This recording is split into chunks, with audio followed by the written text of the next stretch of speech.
To begin a backstitch, you're going to bring your needle up through the second hole. And as you do this, hold the thread with your other hand so that it doesn't slip through the hole.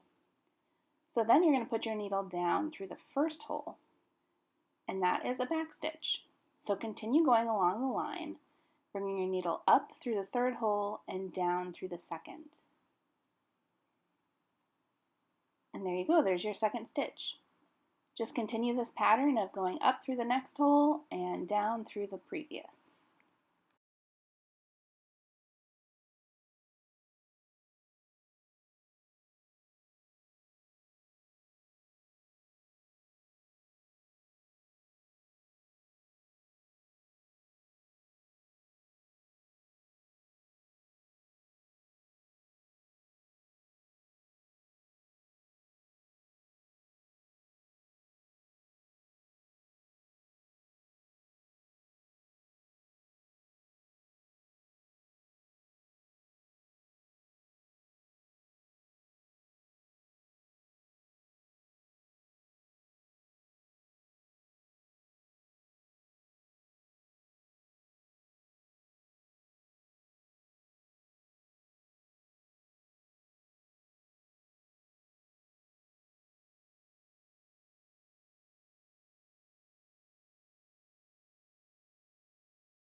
So for the stem stitch, you bring your needle up through the first hole in the line, and as you're doing this, hold the thread with your other hand so it doesn't pull through.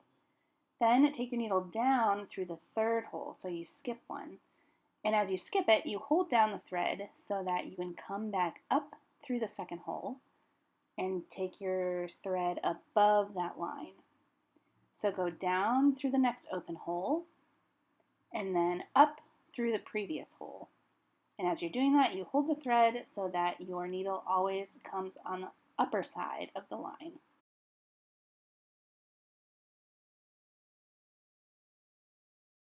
So you'll see here I didn't hold the thread, and that's making it tricky to come above the line. So if you forget to hold it or it slips, just take your nail and move the thread down a little bit so that your needle can come up through the top side.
So the first lazy daisy stitch we're going to do is this branch.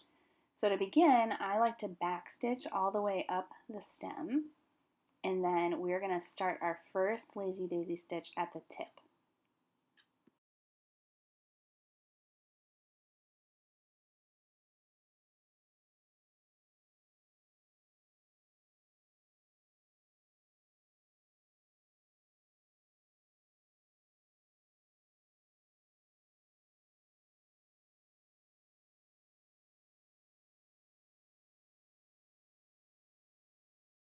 All right, so now that we have our stem completed, we are going to bring our needle up through that last stitch that we did.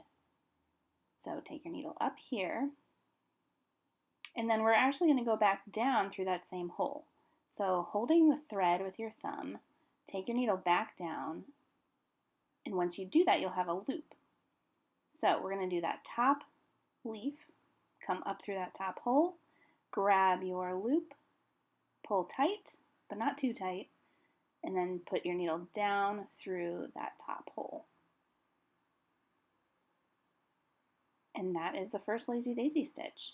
You can separate it to make it look a little bit more rounded with your finger if you'd like. But then we're going to come back up through that, I think that's the third hole there. And we are going to go back down through the same hole, holding the thread as you do that. So I like to, as much as I can, turn whatever piece of wood I'm working with so that I can center the loop over that hole so that you don't have to go through the extra step of grabbing the loop. And each of these holes now is going to have 2 leaves coming through it. So go back up through that same hole, make another loop, holding it with your thumb,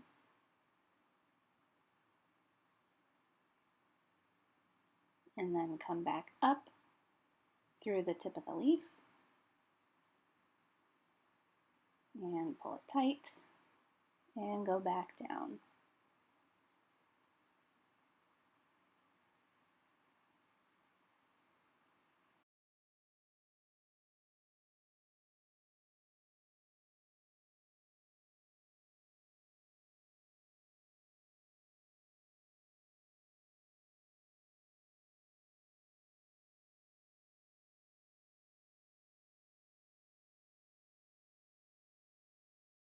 Now sometimes you might accidentally snag part of the thread as you're going back down through the tip of the leaf. So you can just hold the petal with your finger and then pull that thread taut and it should resolve the tangle.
The second lazy daisy element that we'll do is this little daisy. So to begin, you start by bringing your needle up through that center hole, holding a thread with your opposite hand, and go back down through the center. And all of our petals are going to go up through the center and back down through the center. That's why that hole there is pretty large. So just come back up through that loop, and then you'll go down through the tip of that petal. And you can see I hit a little snag, but if I just pull it tight, it's not a problem.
The third lazy daisy element that we're going to do is this botanical leaf. So start by bringing your needle up through the second from the bottom hole, and this is going to connect to the tallest leaf. So go back down through that same hole while you make a loop with your thumb, and then you're going to bring your needle up through the tallest part of that shape. So pull your needle tight and then go back down through that same hole. Now the rest of the leaves are going to attach to the bottom hole in the center. So go ahead and come up through that bottom hole and begin one of the other 4 remaining leaves.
We're going to start our first colonial knot in one of these trios of 3 holes.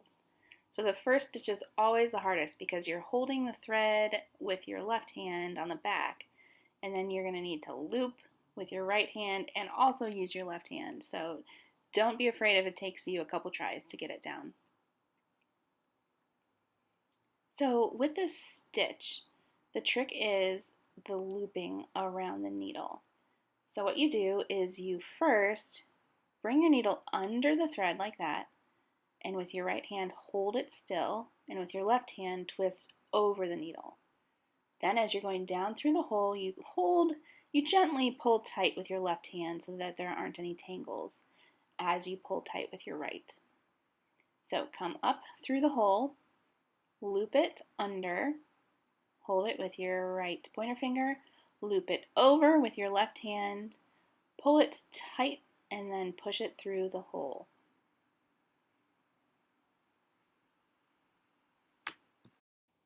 So now I'm going to show you what the stitch looks like when you loop it twice with your left hand.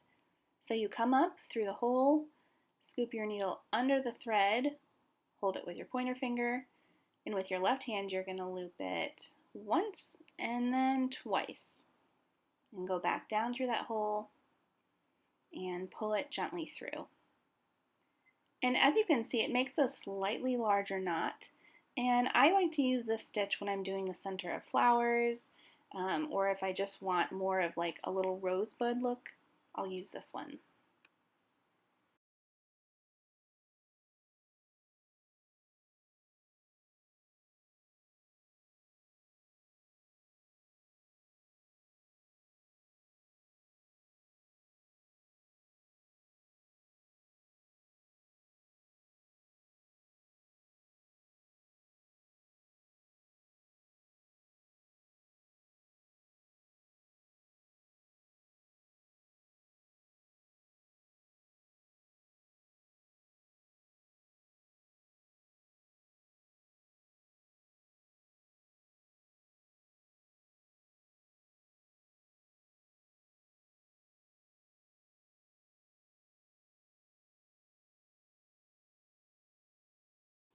So there are 2 other shapes that I like to use with this stitch. So this first one, it just looks to me like a fall foliage flowerish thing. I just like the shape of this one, so I do a bunch of these knots kind of in this football looking pattern. And then the second shape that I use is the circle on the right. So those knots are a little bit closer together, and so you end up having more of a circle, and the end it just looks like one big circle of floral. So these are both 2 other flower shapes that I like to incorporate into my patterns.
This final stitch is the woven wheel. To begin, you come up through the center of the flower and then down through each of those 5 spokes on the wheel. So up through the center, or it really doesn't matter how you do the spokes. You can go across like I just did. The important thing is just that you connect all 5 of the spokes to the center.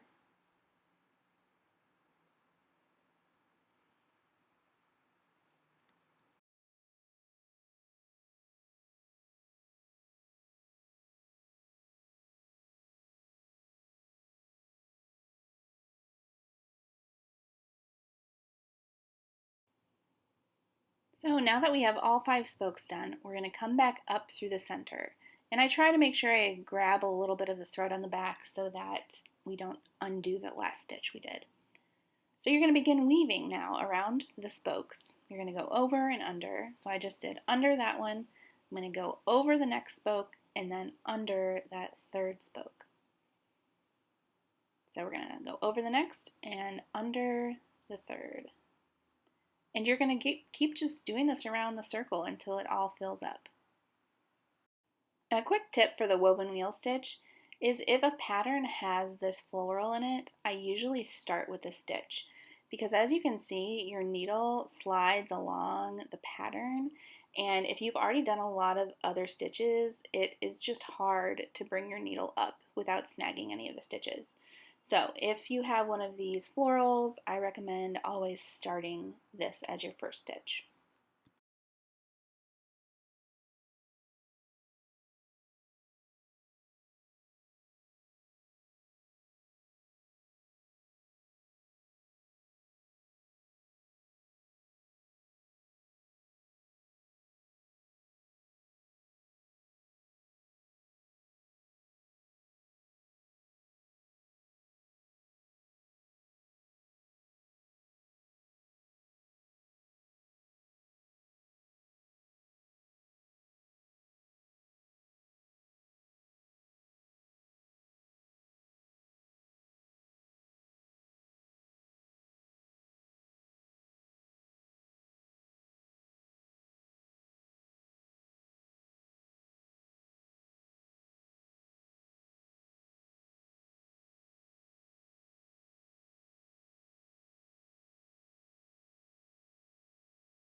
So once all the spokes have filled up with stitches, you can go back down through any one of those 5 holes.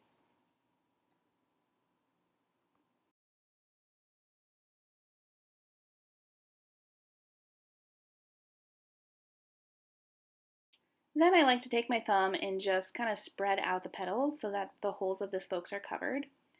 And if you want to, you can then come up through the center and do a colonial knot. Now this would look a lot better if it was a different color thread. You could see it a lot more clearly, but just come back up through the center of the flower and do one of your colonial knots by looping under the thread and then over. I like to do it twice here because it's the center of a flower, and then go back down. So this just adds a nice little finishing touch. So I want to show you another way to do this stitch by doubling up your thread. So if you're working with a larger floral like that top one, you can just knot your thread at the bottom and then fill in all those spokes. So because the thread is doubled, you don't have to go around as many times, so it just saves time and it has a little bit of a more full look to it at the end.